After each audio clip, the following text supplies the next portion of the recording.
Bismillah. Assalamualaikum warahmatullahi ta'ala wabarakatuh. Alhamdulillahilladzi arsala rasulahu bil huda wa dinil haq liyudhhirahu 'ala ad-dini kullihi wa kafa billahi shahida. Asyhadu an la ilaha illallah wahdahu la syarika lah wa asyhadu anna Muhammadan abduhu wa rasuluh. Wassalatu wassalamu ala sayyidina Muhammad wa ala alihi wa ashabihi wa man da'a bi da'watihi wa ihtada bi hadihi واستنى بسنته ومن سار على دربه إلى يوم الدين.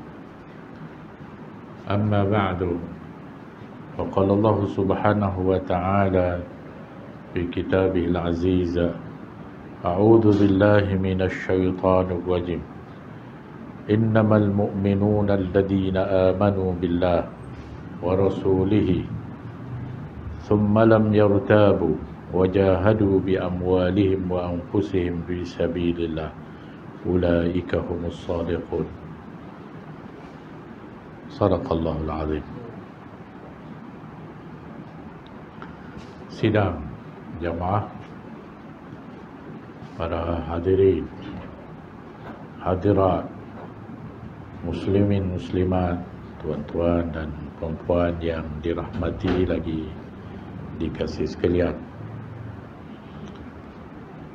Pertama-tama kalinya marilah terlebih dahulu kita panjatkan rasa syukur yang tidak terhingga kehadirat Allah Subhanahu wa taala, kerana dengan limpah kurnia daripadanya sekali lagi pada malam yang berbahagia ini kita masih diberi peluang untuk menyambung perbincangan kita berkenaan dengan i'tiqad ahli sunnah wal jamaah, di mana dalam pertemuan kita yang lepas kita telah menyebut tentang matlamat keutamaan sebagai seorang muslim yang beriman kepada Allah Subhanahu wa taala mestilah menjadikan akhirat itu sebagai matlamat utama berbanding dengan matlamat dunia yang sementara ini. Ini kerana akhirat adalah tempat kembali yang disebut sebagai Darul Baqa, tempat yang kekal untuk selama-lamanya. Dan dunia ini ialah tempat untuk kita beramal, disebut sebagai Darul Fana, negeri yang akan binasa. Maka seberapa banyak sekalipun kelebihan yang kita ada, kita tetap akan pergi ke negeri akhirat yang kekal abadi, kerana dunia ini adalah sementara. Sebab itu sebahagian para ulama mengatakan dunia ini adalah mazra'atun, sebagai mazra'ah. Mazra'ah ni bermaksud tempat untuk kita bercucuk tanam supaya kita memperolehi hasilnya di akhirat. Kalau sekiranya kita menanam sesuatu yang bermanfaat, maka sudah tentulah kita akan memetiknya di hari akhirat esok sesuatu yang berguna. Tetapi kalau sekiranya kita menanam sesuatu yang tidak berguna, mana mungkin kita boleh memetik hasil daripada pohon-pohon yang tidak berguna itu. bandingannya samalah seperti seorang petani yang menanam pokok-pokok bermanfaat seperti duku, langsat, rambai, durian, musangking. Itu pokok-pokok yang bermanfaat.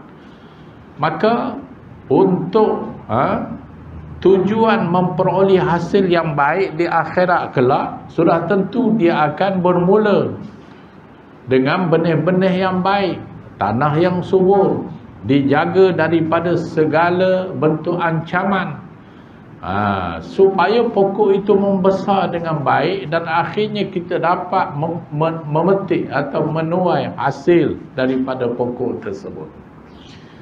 Tapi bayangkan kalau apa yang kita tanam itu pokok duri, atau pokok lalang, pokok yang sebarang manfaat pun tidak ada. Bahkan kadang-kadang pokok itu menyusahkan kita. Jadi bagaimana mungkin di hari akhirat esok kita akan memperoleh sesuatu yang bermanfaat hasil daripada tanaman yang kita tanam? Sudah tentu tidak mungkin. Sebab itu ada hakikatnya kita dipelihara oleh agama dengan dibekalkan kepada kita nabi-nabi dan rasul-rasul, diutuskan oleh Allah untuk menyampaikan sesuatu yang mana bila kita beramal dengan petunjuk Allah, petunjuk Rasulullah, apa yang dia sampaikan kepada kita, sudah tentu di akhirat esok kita akan memperolehi hasil yang lumayan, hasil daripada kita ikut apa yang disampaikan kepada kita oleh Rasulullah sallallahu alaihi wasallam. Jadi kalau kita lihat apa yang disampaikan oleh Nabi SAW agar kita memperkukuhkan pegangan agama kita, dengan kita memperhebatkan pegangan agama kita, maka sudah tentulah kita akan memperolehi hasil yang baik di akhirat, tempat yang kita sebut sebagai Darul Baqa, tempat yang kekal abadi itu. Dan bila kita sebut memperelokkan urusan agama, perkara yang paling penting untuk kita fahami tentang agama ini ialah hal-hal yang berkait rapat dengan akidah dan pegangan. Ini yang dikatakan i'tiqad atau keyakinan. Apa yang kita belajar ni i'tiqad ahli sunnah wal jamaah. Inilah yang menjadi keutamaan untuk kita memastikan i'tiqad dan keyakinan kita itu menjadi asas yang kukuh untuk kita bina amal ibadat kita bagi kita mendekatkan diri kepada Allah. Bandingannya samalah seperti kita berusaha untuk mendirikan sesebuah bangunan. Kalau kita nak buat bangunan, kita mesti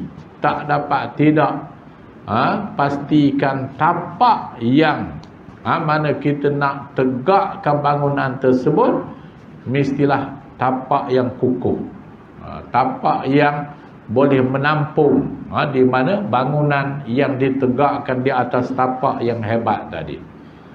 Macam kita nak buat KLCC itu, kalau tapak biasa-biasa 2-3 hari untung. Jadi untuk memastikan bangunan tu tegak, kukuh, hebat, kadang-kadang sampai ke satu tahap tinggi bangunan dengan tapak yang dibina hampir sama, menjunam ke bawah untuk memastikan bangunan itu tahan, sampai ke peringkat kalau gempa bumi datang pun dia tak runtuh juga, kalau tapak dia kuat. Tapi kalau tapak dia tak kuat, angin datang pun dia bergoyang.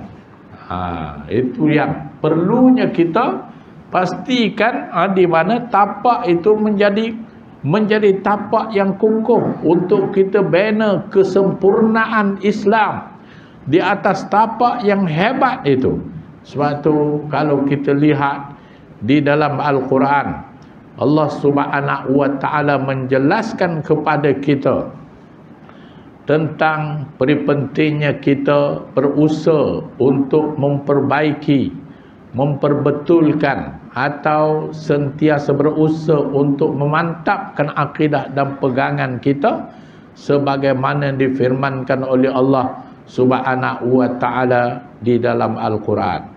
Di antaranya Allah menyebut, innamal mu'minuna alladhina amanu billah wa rasulihi thumma lam yartabu wajahadu bi amwalihim wa anfusihim fi sabilillah ulaika humus shadiqun. Kata Allah Subhanahu wa ta'ala, sesungguhnya orang-orang yang benar-benar beriman itu ialah orang yang ada keyakinan terhadap Allah dan Rasulnya, kemudian tidak wujud dalam dirinya sebarang keraguan. Dia tak ragu lagi. Inilah di mana pegangan kita, inilah i'tiqad dan keyakinan yang perlu ada dalam diri kita sebagai seorang Muslim. Kita tidak sama sekali rasa ragu tentang kepercayaan terhadap Allah dan Rasulnya. Kemudian mereka akan berusaha dan berjuang dengan harta benda mereka dan nyawa mereka pada jalan Allah. Dan mereka itulah, kata Allah, orang-orang yang benar di sisi Allah Subhanahu wa ta'ala, yakni orang yang beramal dengan berteraskan kepada keimanan dan kepercayaan itu. Sebab tu kalau kita lihat orang yang ada kekuatan keimanan akan menjadikan segala bentuk amal ibadahnya, segala bentuk amal solehnya akan menuju kepada amal ibadah yang paling tinggi berbanding dengan orang yang tak ada iman. Sebab tu kata Hasan Al-Basri dalam satu riwayat, dia kata seorang ulama besar nama dia Luqmanul Hakim pernah berkata kepada anak kesayangannya, dia berkata, ya bunayya, wahai anak kesayanganku, al-amalu la yusta'u illa bil yaqin. Sesungguhnya amal ibadat yang kita lakukan tidak akan mampu kita tingkatkan melainkan apabila dalam diri kita ada sebuah keyakinan yang kuat. Jadi keyakinan yang kuat itulah yang akan menjadikan kita meningkat dari sudut amalan kita, kerja buat agama kita, perjuangan kita. Bahkan kalau kita lihat orang yang berjuang pada jalan Allah, bukan sahaja mereka memperjuangkan harta benda mereka, tetapi pada hakikatnya nyawa mereka pada jalan Allah. Sebab tu kita lihat rakyat Palestin sebagai satu contoh dekat dengan kita. Dia berjuang dengan keimanan dan keyakinan. Kerana kalau nak dilihat dari sudut persenjataan yang dimiliki, dia tak banyak senjata. Bahkan dia nak bertembung dengan musuh yang mempunyai segala bentuk kehebatan persenjataan, hatta sampai ke peringkat ada kereta kebal, ada tentera yang hebat, ada peluru berpandu, bahkan ada di antara senjata yang digunakan pakai senjata nuklear. Kalau kita lihat, hakikatnya rakyat Palestin tak akan mampu untuk berdepan dengan kehebatan senjata tadi. Tapi oleh kerana yang berlawan tu bukan sekadar senjata yang ada di tangan mereka, Tapi mereka berjuang tu dengan keyakinan. Sebab tu keyakinan yang ada mampu mereka gunakan sebagai alat untuk memastikan musuh-musuh Allah itu kalah. Sebab tu kita lihat banyak berita yang sampai kepada kita, bukan sebuah, dua buah, ratusan kereta kebal boleh dihancurkan dengan senapan biasa je. Kalau kita nak kira tak logik. Macam mana kereta kebal yang disiapkan dengan segala peralatan canggih tu boleh meletup dengan hanya guna senapan biasa je.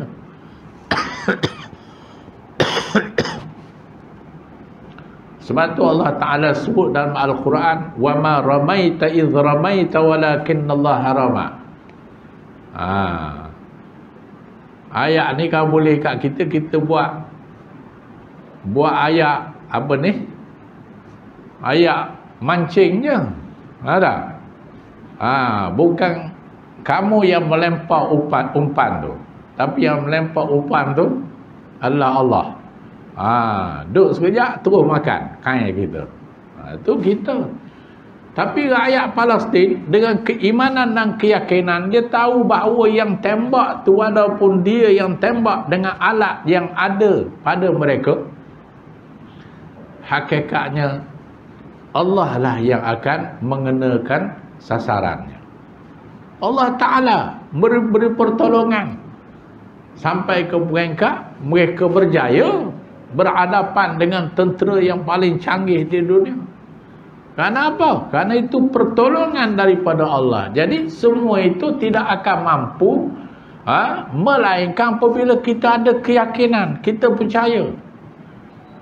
Sebab tu kalau kita buka kitab yang ditulis oleh Hasan Al-Banna, dia kata 3 sumber kekuatan kepada umat Islam. Yang pertama, kuwatul iman wal aqidah. Tadilah, kekuatan iman dan akidah menjadikan mereka kuat walaupun lemah. Kita lemah, tapi lemah kita tidak boleh menyebabkan kita mundur ke belakang. Kita tetap maju ke hadapan, berani walaupun berhadapan dengan kemungkinan nyawa melayang. Tapi oleh kerana keyakinan tu ada, menyebabkan mereka mampu berhadapan dengan musuh-musuh Allah. Itu yang pertama.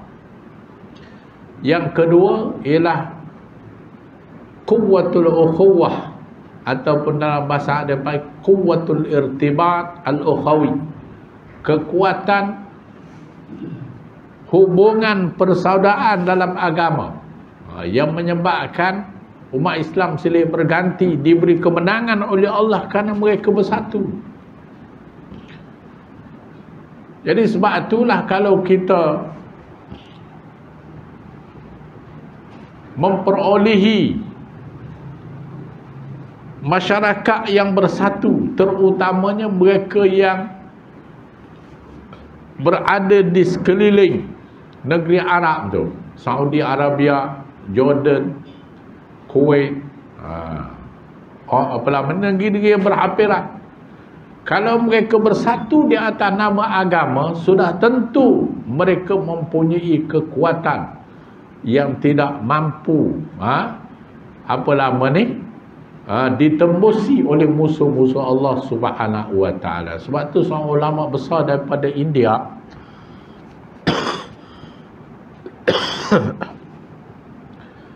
nama dia Abul Hasan Ali Al-Hasani An-Nadawi. Abu Hasan Nadawi ini, saya pernah belajar dekat universiti dia tu lah, Universiti Nadwatul Ulama di Lucknow di India. Dia dah karang kitab dalam bahasa Arab lebih daripada 150 buah kitab yang diterbitkan dalam bahasa Arab. Dan Abu Hasan Nadawi memang dia dilantik sebagai ketua kepada Al-Adab Al-Islami, ketua kepada peradaban Arab, walaupun dia orang India. Orang India malu Allah kat dia. Pasal dia boleh mengarang kitab dalam bahasa Arab, dan kitab-kitab dia dibaca oleh ulama-ulama besar.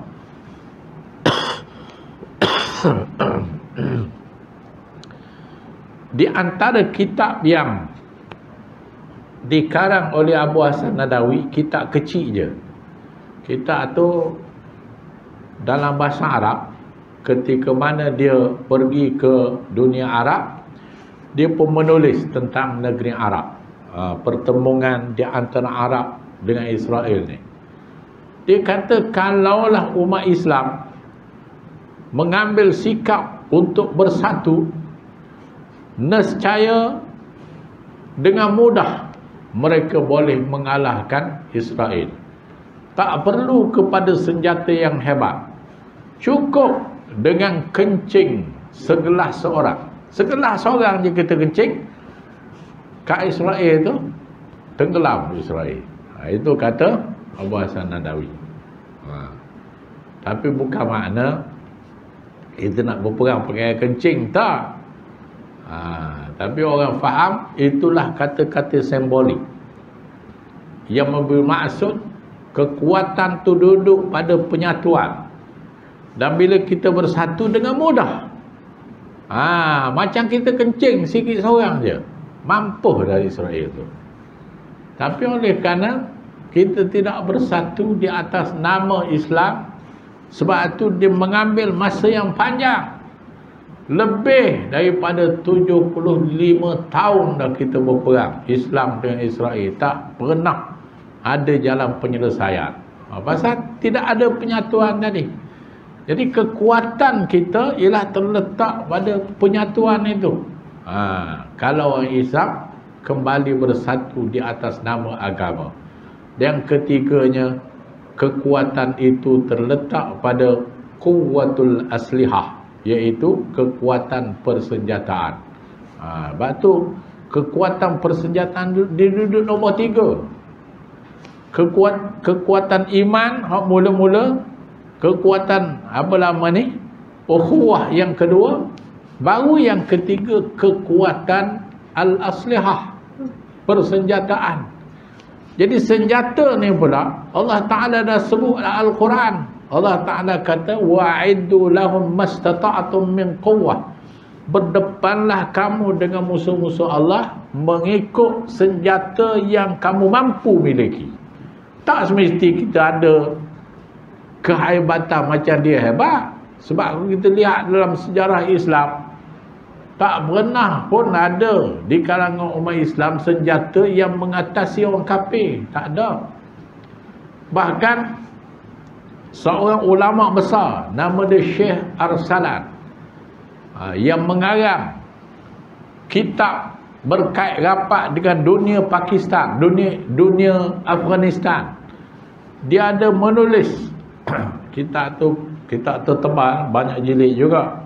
Al-Awalim Al-Islamiyah, dunia Islam. Itu kitab tu, kitab dunia Islam. Dia menulis dalam kitab tu, yang Tok Guru Haji Hadi pernah sebut, dia kata sekiranya seluruh umat Islam di dunia ini mati, tapi masih ada satu nadi yang berdenyut, maka itulah Afghanistan.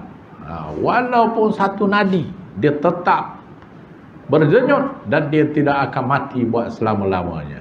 Ini kehebatan orang Afghanistan. Kenapa? Kerana mereka mempunyai keyakinan yang kuat terhadap agama. Tidak mungkin dapat dimusnahkan oleh musuh-musuh Allah. Sebab tu kita lah Amerika masuk, Amerika kalah. Afghanistan, apa nama ni? Rusia masuk, Rusia kalah. Kehebatan tu ada pada mereka.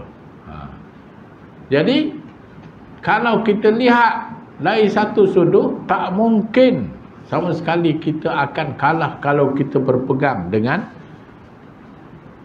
kekuatan, ketiga-tiga kekuatan tadi. Kekuatan iman, kekuatan persoalan, kekuatan persenjataan. So, kalau tidak dalam rentetan sejarah, peristiwa yang memenangkan Rasulullah dengan kaum musyrikin. Orang Islam cuma ada 313 orang berbanding dengan musuh-musuh lebih 1000 orang lengkap dengan peralatan dan senjata. Tapi orang Islam ni kuda pun tak berapa ada, bergilir. Orang ni naik dulu, orang ni lengah, orang ni pula naik. Pedang, senjata pun tak ada. Mereka berhadapan dengan peralatan mengikut kadar yang termampu. Sebab tu Allah Ta'ala sebut, mau kena bersiap sedia untuk menentang musuh dengan persenjataan yang termampu. Kita ada banyak tu lah. Tapi kehebatan kita terletak kepada keyakinan dan juga irtibat al-ukhawi tadi. Kalau kita ada keyakinan yang kuat, kita tahu yang mengalahkan musuh itu adalah Allah Subhanahu wa Ta'ala. Dialah yang akan memberi pertolongan kepada orang Islam. Jadi sebab itulah, kalau sekiranya kita memiliki di mana ketiga-tiga kekuatan ini, itu bermakna kita akan memperolehi kelebihan berbanding dengan musuh-musuh Allah yang hanya sekadar berani dengan alat. Walaupun alat tu canggih, tapi tentera Israel dengan tentera Palestin ni, kita tengok ramai di kalangan tentera Israel ni lari, tinggalkan senjata-senjata moden yang mereka miliki. Kenapa? Kerana iman dia tak ada. Kita orang Islam ni ada kekuatan, tak lari. Di situlah, kalau kita berpegang teguh dengan prinsip agama, pasti kita akan diberi pertolongan oleh Allah. Sebab tu dalam ayat ini Allah Ta'ala sebut summalam yartabu, kemudian kamu tidak perlu lagi ragu dengan Allah. Jangan ragu. Wajahadu bi amwalihim, berjuanglah dengan harta benda kamu, wa anfusihim, dan nyawa kamu, kata Allah. Pertaruhannya harta benda dan nyawa kita. Barulah ayat berikut Allah Ta'ala sebut ulaika humus shadiqun. Allah Ta'ala nak tahu betul ke kamu berjuang untuk Allah. Allah Ta'ala nak tahu kat situ. Soal menang kalah itu hak Allah. Allah beri kemenang kalau dia nak bagi menang. Tapi Allah Ta'ala nak tengok betul ke mu ni berjuang untuk agama. Di situlah menjadi kekuatan kepada Islam dan umat Islam apabila mereka melakukan semua itu kerana Allah Subhanahu wa Ta'ala. Sebab tu kata pengarang, seseorang yang beriman yang tidak berasaskan kepada akidah dan keislaman yang betul, maka keyakinan mereka kepada agama tidak akan kukuh. Kalau kita tak ada akidah yang benar, kekuatan kita tidak akan mantap. Islam kita pun tak akan pergi ke mana. Kenapa? Kerana akidah yang menjadi pendorong keimanan itu tidak wujud. Kalau ada pun iman tu lemah. Jadi iman yang lemah tu tidak akan menolong kita untuk lebih maju dalam beragama. Kemudian kata pengarang, dan juga keislaman mereka, kalau sekiranya kita memiliki iman yang kuat, maka keislaman mereka tidak mudah diselewengkan oleh mereka yang dengki kepada agama. Jadi kalau kita ni kuat iman, kuat keyakinan, nescaya berbagai anasir yang ada di sekeliling kita nak menyesatkan kita, dia tidak akan mampu berbuat demikian. Tapi dengan syarat kita ada ilmu dan keyakinan terhadap akidah itu yang menjadi benteng kekuatan kita, dan tak mudah orang lain nak sesatkan kita daripada jalan agama.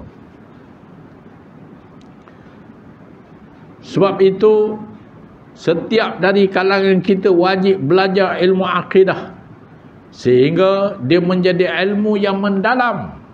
di dalam diri orang-orang yang beriman tadi. Jadi sebab tu orang Islam ni dia kena belajar ilmu akidah ni.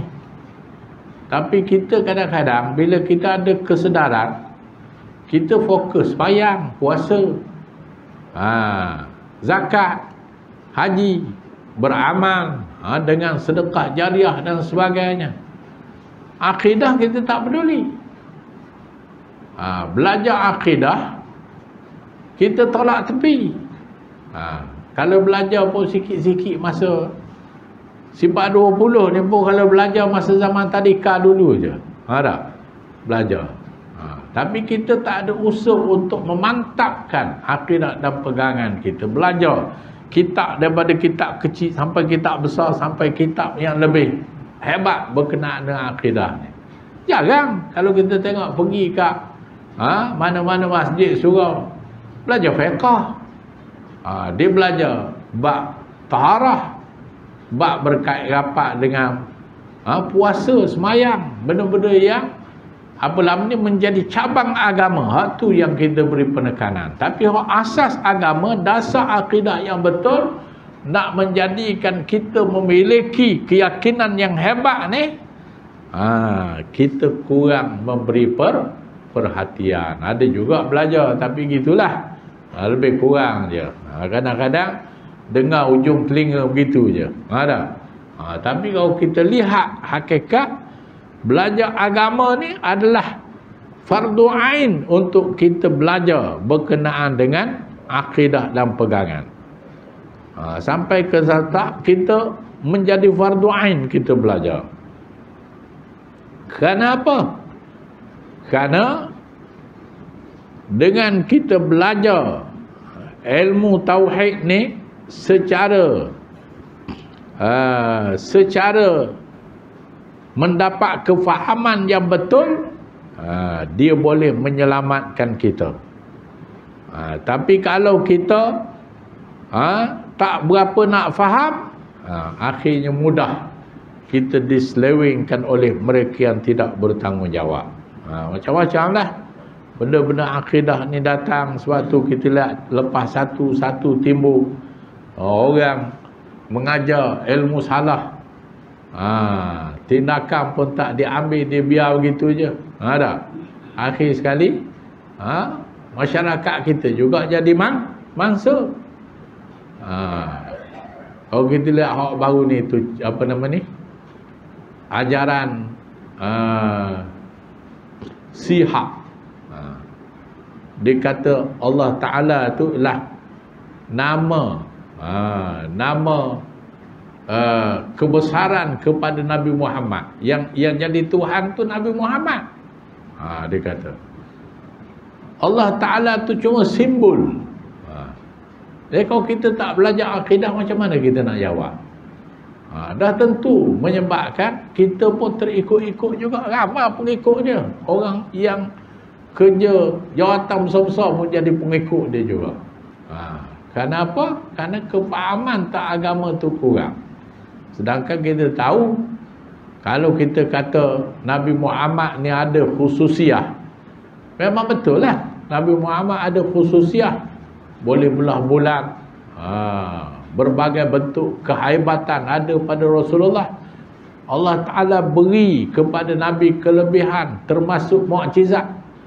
Tapi walaupun begitu, dia tidak boleh mengangkat kedudukannya menjadi Tuhan. Pasal apa? Pasal Nabi ni orang biasa macam kita. Sebab tu kata Allah, Nabi makan, Nabi minum, Nabi berkahwin, Nabi beranak, Nabi ada cucu, ada cicit, ada zuriat. Jadi kalaulah Nabi Muhammad tu Allah, Allah tu Nabi, takkan kita nak kata Allah Ta'ala bercucu cicit juga? Jadi dah tu tak betul. Sepintas lalu pun kita dah boleh faham dah, ini tak betul ni. Humban ketandas je, tak betul fahaman itu. Jadi kita kena belajar. Jadi kalau kita tak belajar, itulah yang kadang-kadang orang maknanya bawa benda-benda hak pelik, kita rasa ini pelik ni, hebat ni. Walau benda tu racun. Nak menjauhkan kita daripada agama Allah Subhanahu Wa Taala. Lebih-lebih lagi kalau kita lihat dunia barat, memang dia buat berbagai cara untuk menyesatkan kita. Atau kalau kita belajar berkait rapat dengan fahaman Qadiani, itu dicipta oleh penjajah barat. Dia nak menyesatkan kita sebagai orang Islam. Sehingga ajaran Qadiani ini banyak benda-benda pelik. Terutamanya berkait rapat dengan benda-benda yang akan datang. Kita punya benda orang pelik sikit, kita kata ya, itu sesat.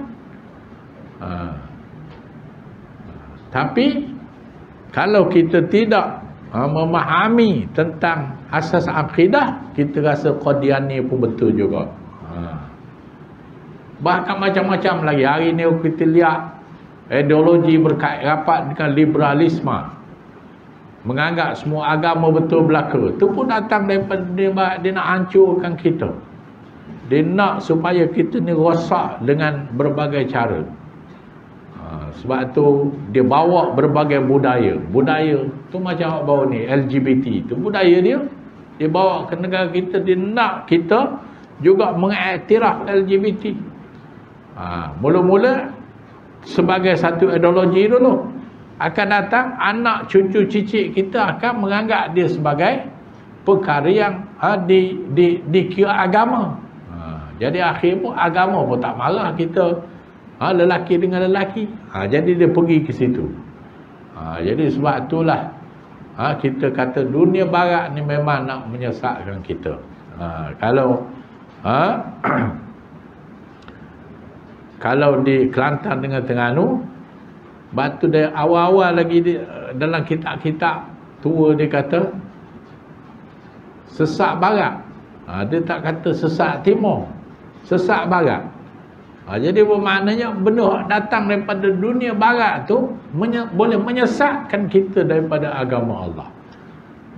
Tapi kalau kita tak berhati-hati, semua itu akan menjadi racun di dalam masyarakat Islam, dalam berbagai segi. Sebab itu perlu kita belajar akidah supaya kita dapat menangkis segala bentuk kepercayaan salah itu. Sehubungan dengan itu, kalau kita lihat asas Al-Quran menggalakkan kita belajar berkenaan dengan akidah. Dalam Quran ni pun, kalau kita lihat maudhu' yang dibincangkan oleh agama dalam Quran, dia lebih banyak membicarakan tentang persoalan akidah dalam Quran. Lepas tu beriman kepada Allah, beriman kepada para malaikat, beriman kepada para rasul. Semua itu kalau kita buka dalam Quran, hampir setiap helai ada ayat-ayat yang berkait rapat dengan tajuk ataupun maudhu' iman yang perlu kita jadikan pegangan. Dalam masa yang sama, Rasulullah sallallahu alaihi wasallam sebelum daripada berhijrah ke Mekah, berhijrah ke Madinah, ayat-ayat yang diturunkan oleh Allah di peringkat Makkah sebahagian besar adalah ayat-ayat tauhid. Ini maka berdasarkan kepada fakta ini, ilmu akidah atau ilmu tauhid itu menjadi satu bidang ilmu yang sangat penting dipelajari oleh umat Islam. Jadi semua kita belajar, wajib kita belajar. Setiap mukallaf supaya akidah yang kita ucapkan adalah akidah yang betul dan difahami. Kita mengucap 2 kalimah syahadah, biar ucapan itu sekali dengan faham apa yang sepatutnya kita lakukan berdasarkan kepada kalimah syahadah yang kita yakini tadi. Begitu juga dengan kita mengetahui dan memahami ilmu tersebut, secara automatically kita akan dapat mengajak orang lain kepada agama Allah. Jadi hari ni kalau kita lihat kita ni berkawan dengan India, berkawan dengan China, Tapi kekuatan untuk mengajak mereka kepada agama kita ni tak ada. Jadi sebab tu pegangan i'tikad kita ni lemah, sehingga kita rasa susah nak ajak orang bukan Islam kepada agama Islam. Tapi kalau kita mahir tauhid, bijak menggunakan ilmu ni, kita boleh ajak orang bukan Islam kepada agama Allah Subhanahu wa ta'ala. Kenapa? Kerana kita ada kelebihan, kita ada hujah, kita ada fakta dalam perkara yang melibatkan ilmu tauhid ni. Maka kalau kita ada hujah, kita ada fakta, maka sudah tentu kita akan dapat berdakwah dengan cara yang sempurna sebagaimana yang dituntut oleh agama.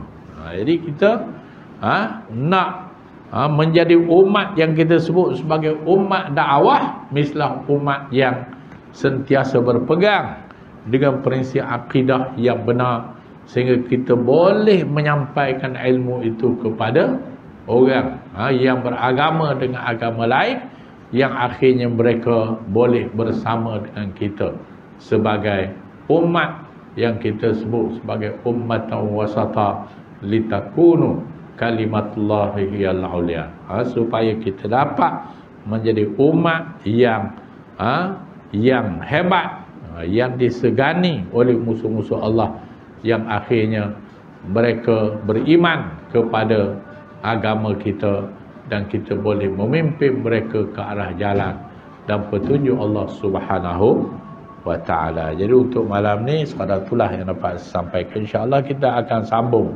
perbincangan untuk waktu-waktu yang akan datang. Wabillahi taufiq wal hidayah. Wassalamualaikum warahmatullahi ta'ala wabarakatuh.